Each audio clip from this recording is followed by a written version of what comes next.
Selamat sore, salam sejahtera, kaula muda, para pengusaha dan para petani. Assalamualaikum warahmatullahi wabarakatuh. Waalaikumsalam warahmatullahi wabarakatuh. Jadi perlu saya sampaikan, saya adalah seorang petani cabai rawit, kemudian saya petani buah naga dan petani sayur-sayuran. Wah, keren. Jadi saat ini saya budidaya pepaya, budidaya terong ungu, budidaya cabai rawit, buah naga, juga kedelai. Nah, saya berwirausaha, berwira swasta itu sebenarnya adalah merupakan suatu panggilan jiwa. Perlu saya sampaikan bahwa latar belakang pendidikan saya adalah S2, saya magister manajemen. Tapi semenjak sekolah saya tidak pernah bermimpi untuk menjadi seorang karyawan. Tapi saya sangat mencita-citakan sebagai pengusaha. Meskipun saya ini saya tidak besar gitu ya, belum tergolong orang sukses, bukan bisnismen yang kalangan menengah ke atas, ya bisnis masih kecil-kecilan gitu. Jadi saya pernah menjadi dosen, saya pernah menjadi guru, saya juga pernah merintis satu sekolahan di pesantren. Saat ini saya pun masih aktif di pesantren yang visinya adalah pemberdayaan masyarakat duafa. Sekaligus ini saya sampaikan, yang menjadi sasaran saya adalah anak-anak jalanan, yatim piatu, tunawisma, itu. Ini saya tampung di pesantren dan biaya hidup gratis, biaya sekolah gratis, pakaian gratis. Setelah mereka nanti bisa mandiri, berkeilmuan, ya tentunya saya tidak berharap mereka tetap di pesantren. Ya, mereka cerita ini kan saya tampung di pesantren. Setelah mereka hidup mandiri, bisa mandiri, berkeilmuan, saya harapkan mereka ya harus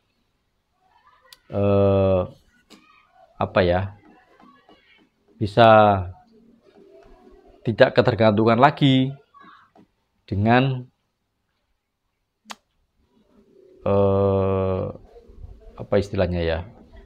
dengan kita gitu.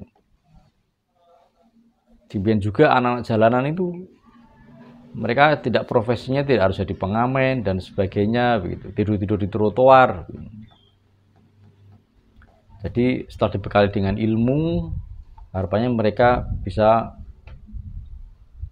bersikap dengan benar, berpikir dengan benar, berkata dengan benar, dengan kata ini berbuat dengan benar. Jadi lebih-lebih mereka nanti bisa menjadi pemimpin bangsa dan negara ini, meskipun yang sebatas sebagai legislatif ataupun eksekutif gitu. Apa sajalah yang bermanfaat buat masyarakat, bangsa dan negara. Kalau mereka berangkat dari orang susah, pasti mereka akan mengerti bagaimana perihnya menjadi orang susah. Nah, kembali lagi kita berbicara tentang bisnis yang saya tekuni saat ini. Kenapa saya suka bertani? Sebenarnya bertani itu bukan hal yang saya sengaja, karena kebetulan orang tua saya itu adalah seorang petani latar belakangnya dan juga pedagang, sehingga lahan saya itu lahan warisan dan saya sebagai penerusnya gitu. Nah, setelah saya terjun bertani, itu ternyata lebih enak menjadi seorang petani daripada menjadi karyawan yang selalu dikendalikan oleh pemilik perusahaan atau pimpinan di atas kita. Kita tidak terbebani. Dengan berwira swasta, dalam hal ini saya adalah sebagai petani, itu lebih apa ya, lebih bisa menikmati. Itu dari sisi ketenangan batin. Dari sisi ekonomi, bertani itu adalah bisnis yang tiada matinya dan tidak perlu ribet berinovasi dan sebagainya begitu. Ya perlu ada inovasi, cuman inovasi pengelolaan lahan, mungkin inovasi tentang apa ya, penanggulangan hama dan gulma gitu. Kemudian inovasi produksi itu ada sedikit, tidak seperti kita bisnis di bidang manufaktur, industri contohnya. Ketika ada pesaing-pesaing baru, kita pasti bingung bagaimana kita berpikir supaya bisnis tetap eksis, produk kita bisa diterima oleh pasar. Tapi kalau pertanian tidak ada matinya. Mulai zaman Nabi Adam mungkin ya, ini sambil guyon, sampai sekarang cabai itu tetap diperlukan. Terong juga diperlukan gitu. Kalau saya lihat data di BI, sayur mayur itu ribuan ton. Indonesia itu impor. Ini kan ironis, negara kita ini negara agraris gitu. Sayur aja impor. Katanya tanah kita ini tanah surga. Kayu dilempar aja bisa tumbuh gitu. Tapi sampai sayur aja impor. Kan lucu, aneh gitu. Nah, kemudian terong, kenapa saya tanam terong? Yang saya tanam ini adalah terong ungu. Setelah saya pelajari sebelum saya tanam terong itu, terong ungu ternyata terong yang terbaik katanya. Jadi sayuran yang terbaik itu pertama kelor, yang kedua terong ungu. Gitu. Sehingga saya budaya terong ungu. Terong ungu tiap 3 hari sekali kita sudah panen. Nah, mulai memetik atau merasakan panen terong itu umur 41 hari. Kan lumayan, itu bisa menjadi cash flow harian. Gitu. Karena saya seorang latar belakang saya ekonomi, sehingga saya berpikir ya tentang cash flow harian, mingguan, 6 bulanan dan tahunan. Nah,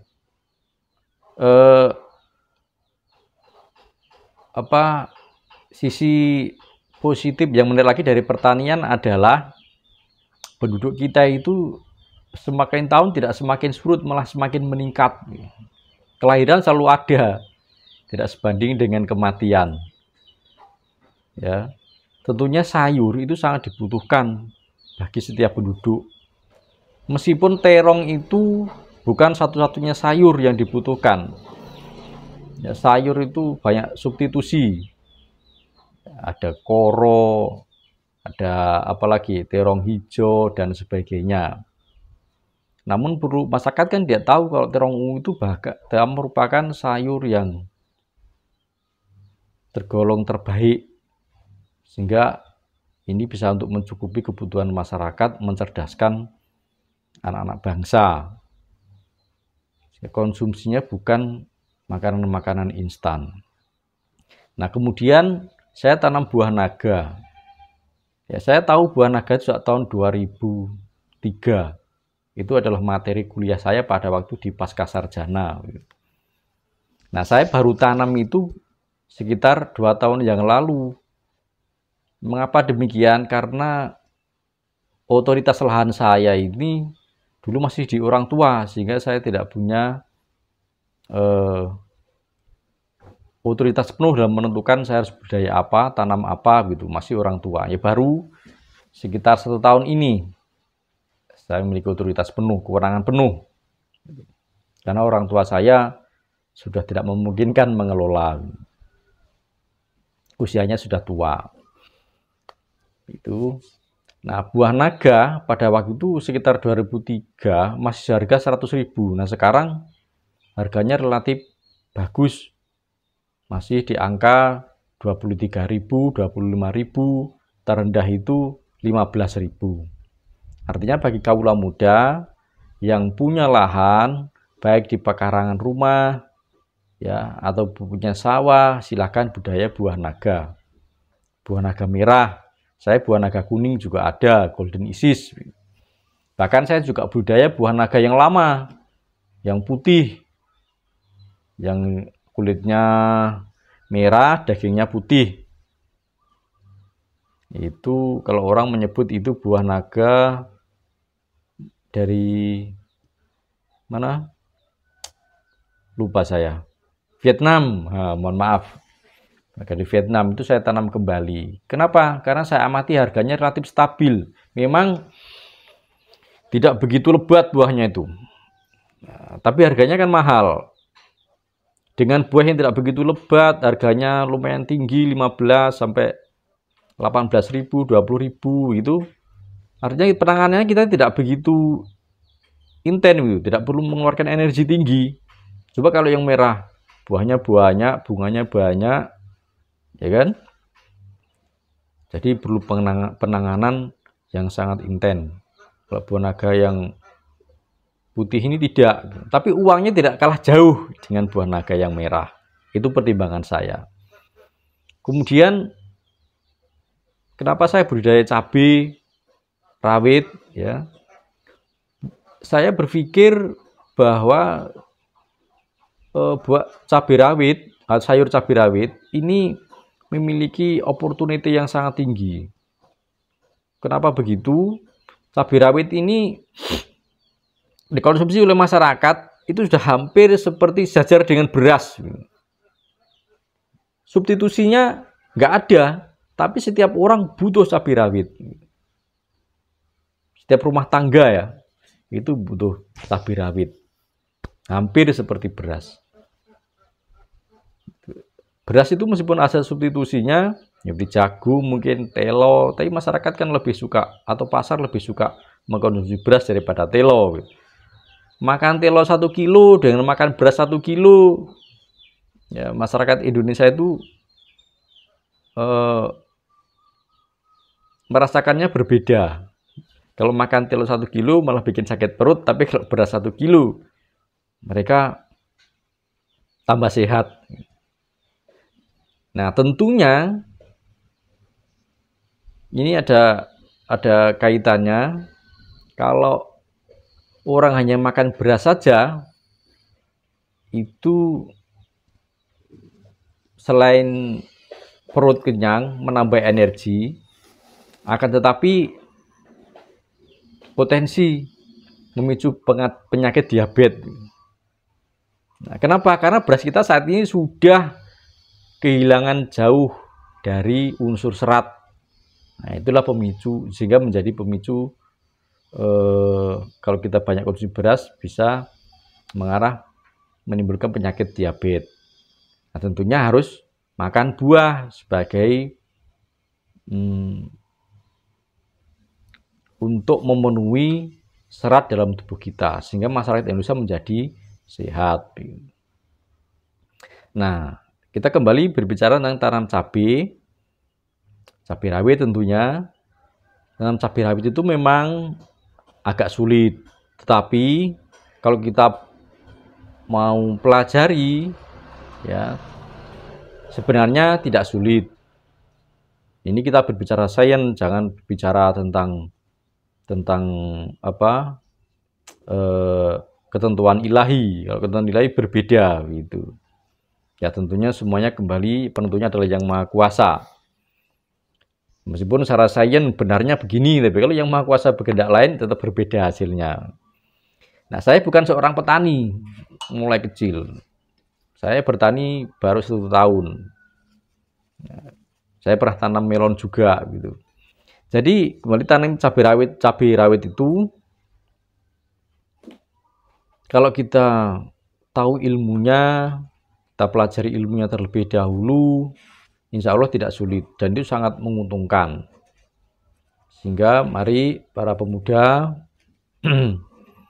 para sarjana-sarjana yang masih mencari kerja, selalu berorientasi untuk mendapatkan kerja, lebih baik berwira swasta dan jangan malu untuk bertani.